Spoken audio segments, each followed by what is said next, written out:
Hello, pastry people. My name is Scone, also known as Scone of Gaming, and today we're going to talk about something that I've wanted to chat about for quite some time. And it's my thoughts on who you should pull for in Genshin Impact, as well as how you go about choosing who you should pull for.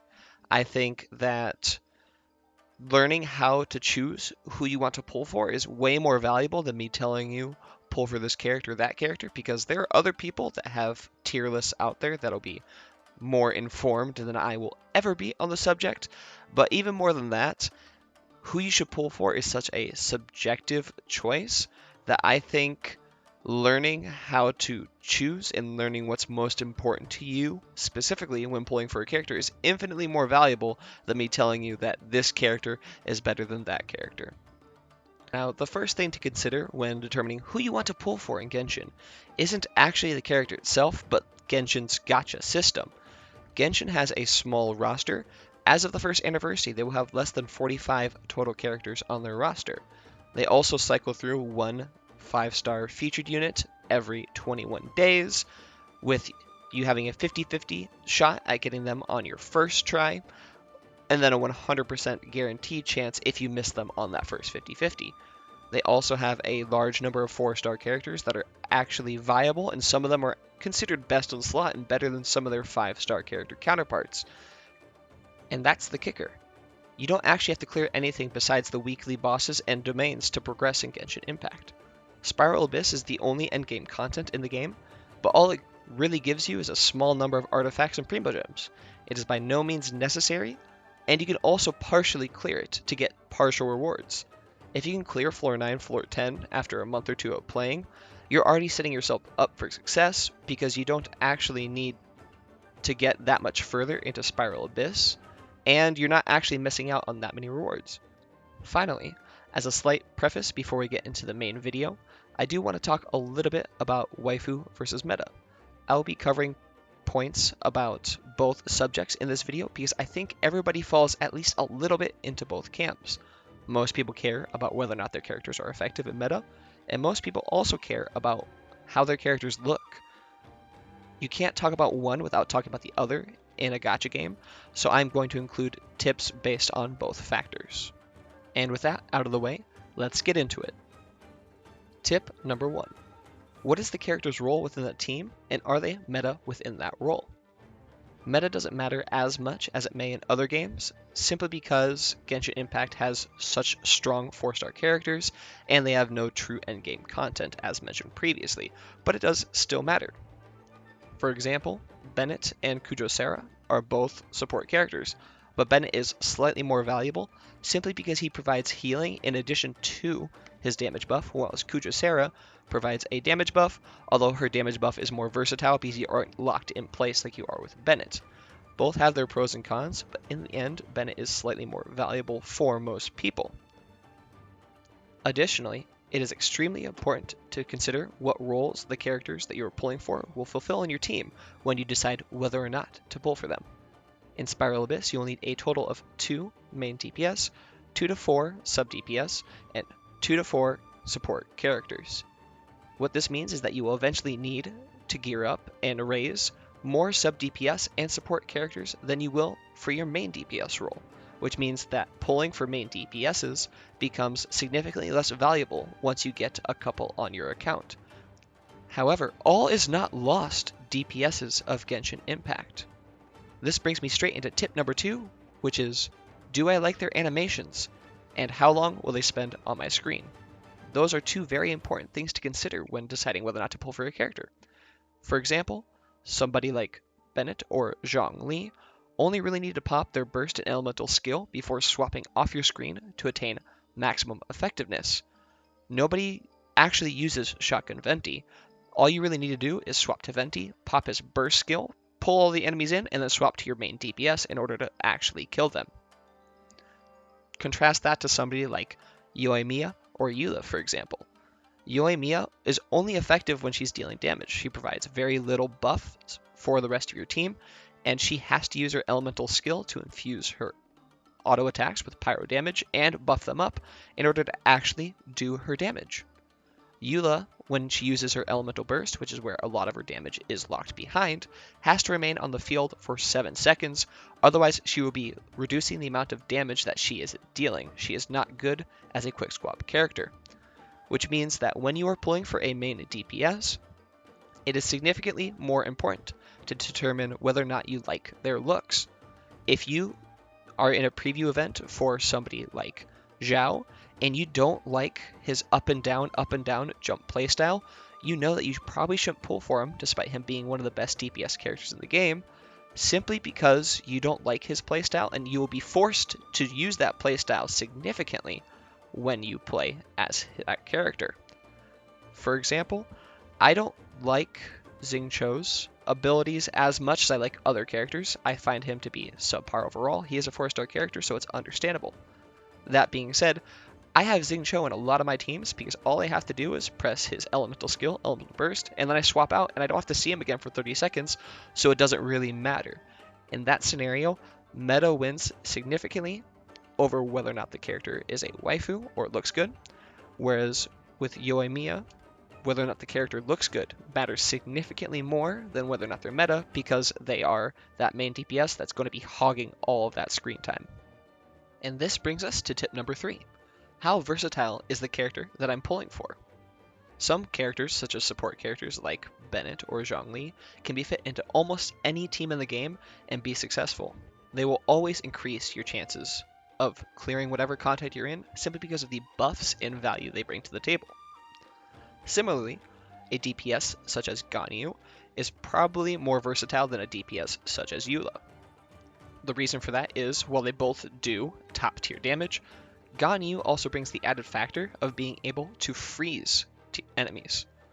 If you're running a Eula team versus a Ganyu team, with your Eula team, you probably need somebody to shield up your characters and your party, like Diona. You do not need Diona in your Ganyu team, because if enemies aren't attacking you, you don't need to be shielded in the first place. This doesn't always matter for things like bosses, but it does matter in your overall content, making Ganyu slightly more versatile than Eula. Branching off from that point of versatility brings us to tip number 4. How easy is it for me to raise and gear this character? This includes considerations such as weapons. Do I already have strong weapons available for this character on my account? If not, is there maybe a battle pass weapon that would be strong for this character that I am willing to purchase essentially? Or maybe are there good free-to-play weapons that I could use for this character?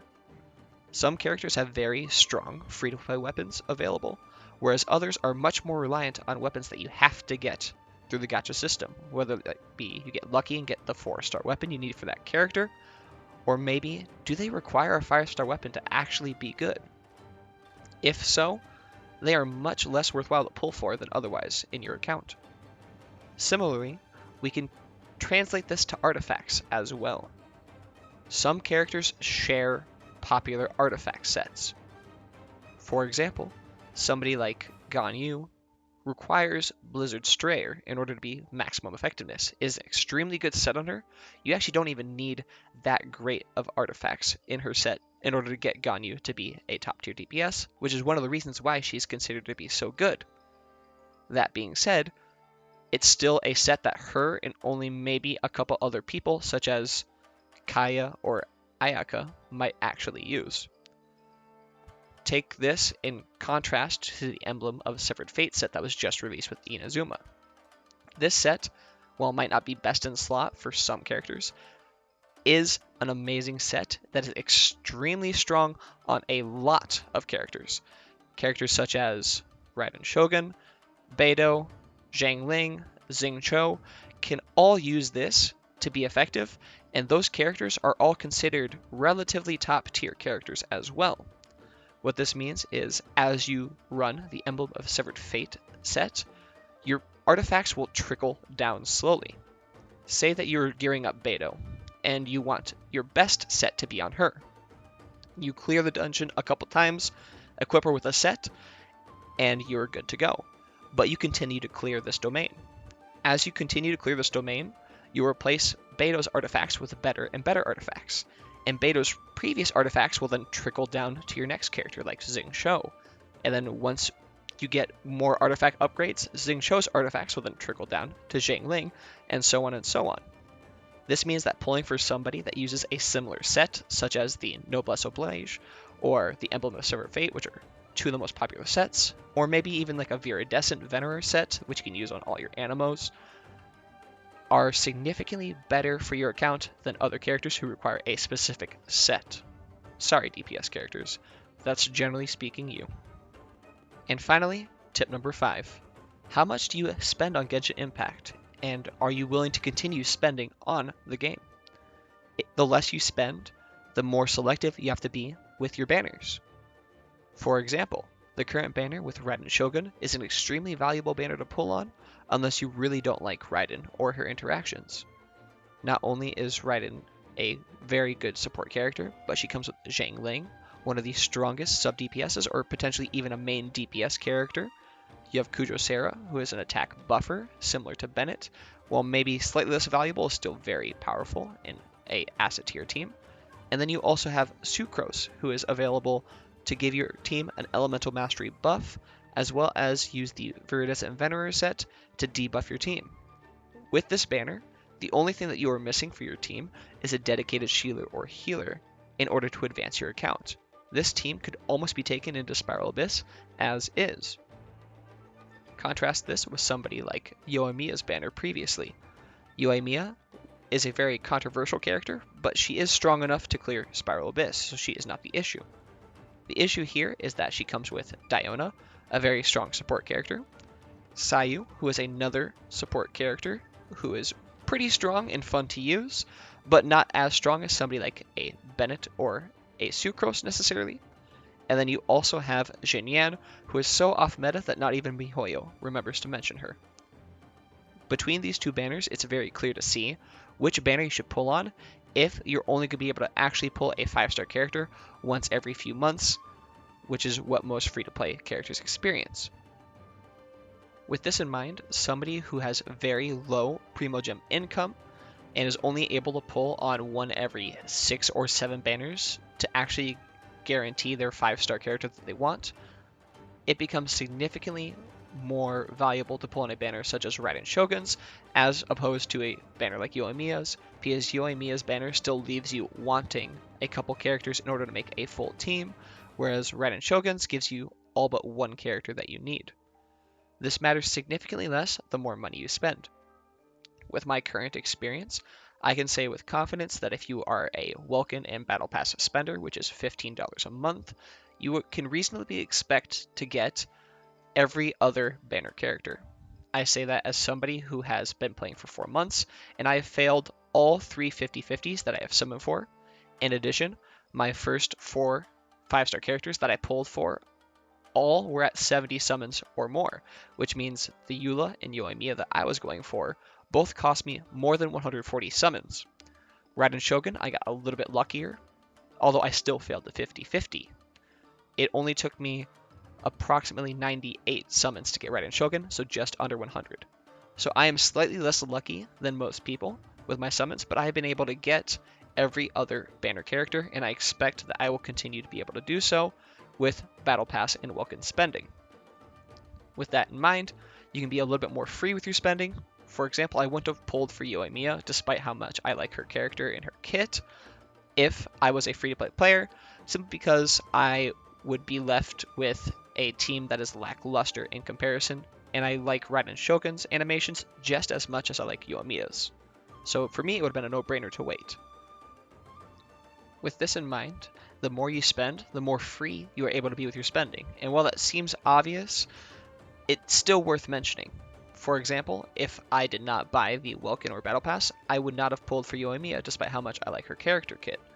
Simply because her character does nothing besides damage. He doesn't provide a buff to your team, and her banner 4-star characters are slightly worse than I would want out of a banner. And that pretty much sums up my thoughts on how to decide who to pull for in Genshin Impact. Hopefully these tips and tricks will help you decide who to pull for yourself without simply blindly following a tier list, as I think blindly following a tier list is an easy recipe for regret. For example, if I tell you to pull Yoimiya because she's a top tier power DPS and you pull her and you find out that you hate the way that when you overload, she knocks enemies out of the way and you can't use her, understandable, you're going to be pretty mad. I myself still enjoy her despite that, but that's not the case for everybody else, hence why I'm trying to give you the tools that you need in order to make that decision for yourself. Hopefully, this video did just that. Thanks for watching, and I'll see you next time.